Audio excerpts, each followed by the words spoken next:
Baik, Assalamualaikum warahmatullahi wabarakatuh. Perkenalkan, nama saya Zarfani Putri dengan NIM 2104745 dari Prodi Logistik Lautan. Baik, terima kasih untuk saudari Zarfani Putri. Selanjutnya saya Cynthia Rosari dan teman saya Lamanda Putri. Ya, kami akan menjelaskan tentang manajemen pergudangan. Berikut penjelasannya.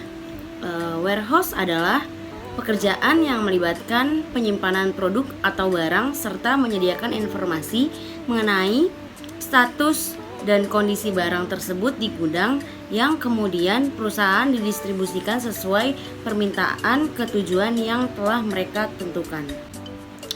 Tujuan warehouse adalah warehouse berfungsi sebagai tempat transportasi atau dengan kata lain sebagai pengurangan biaya produksi yang berperan dalam pengendalian dan efisiensi transportasi dan biaya produksi.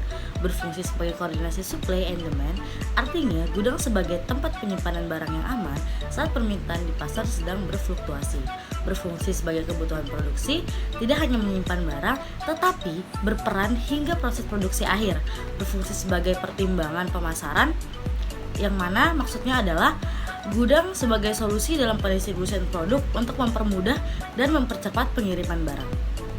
Prinsip warehouse yaitu speed, kecepatan penyampaian ke pasar dan memenuhi perubahan permintaan menjadi isu penting yang digunakan manajemen sebagai strategi dalam bersaing.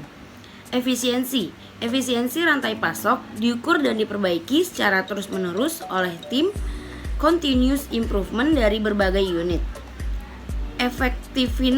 Efektivitas yang memungkinkan pelanggan atau pengguna mendapatkan produk perusahaan dengan mudah. Reliability, kendala informasi, komunikasi, dan eksekusi agar semua fungsi bekerja dengan baik.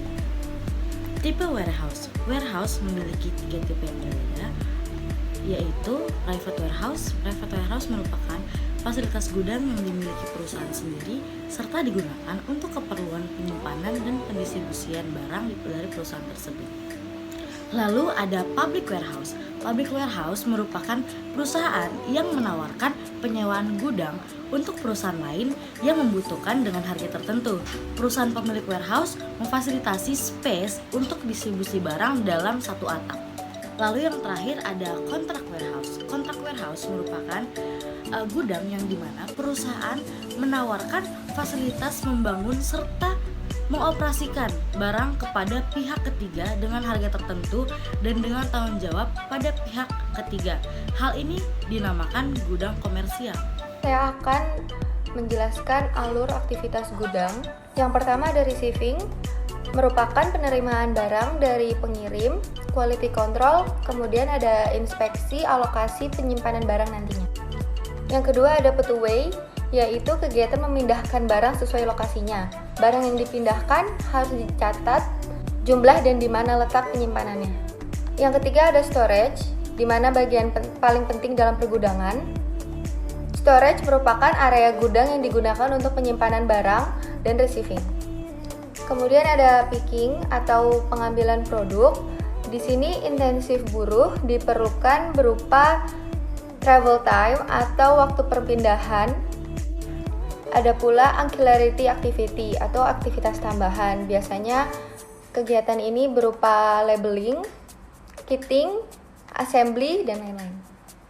Selanjutnya ada packing untuk proses penyortiran dan pengiriman barang serta pengecekan sebelum barang tersebut dikirim. Yang terakhir ada shipping yang merupakan aktivitas keberangkatan alur material. Selanjutnya saya akan menyebutkan langkah analisa barang. Analisa barang sendiri ada 8. Yang pertama analisa barang dan tipe storage. Yang kedua rencana operasional warehouse. Yang ketiga menentukan kebutuhan material handling. Yang keempat menghitung space warehouse.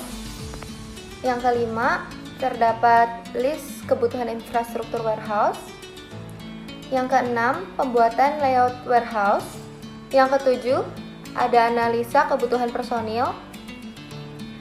Dan yang kedelapan, terdapat proyeksi biaya gudang. Tanggung jawab manajer gudang. Yang pertama itu mengawasi operasi penerimaan, pergudangan, dan distribusi. Yang kedua, menerapkan kebijakan dan prosedur operasional. Yang ketiga, melaksanakan dan mengawasi operasi keamanan. Yang keempat, memastikan penggunaan peralatan gudang yang efektif dan aman. Tipe barang di dalam gudang. Di dalam gudang sendiri memiliki 3 tipe barang, yaitu solid, liquid, dan gas. Untuk solid sendiri, contohnya adalah bahan bangunan atau konstruksi seperti kayu, kaca, tembaga, baja, pipa, aspal, semen, dan sebagainya. Lalu yang kedua ada liquid, contohnya adalah bahan bakar dan pelumas. Yang ketiga ada gas, contohnya adalah bahan kimia. Sekian presentasi dari kelompok kami. Kurang lebih mohon maaf. Wassalamualaikum warahmatullahi wabarakatuh. Terima kasih. Terima kasih.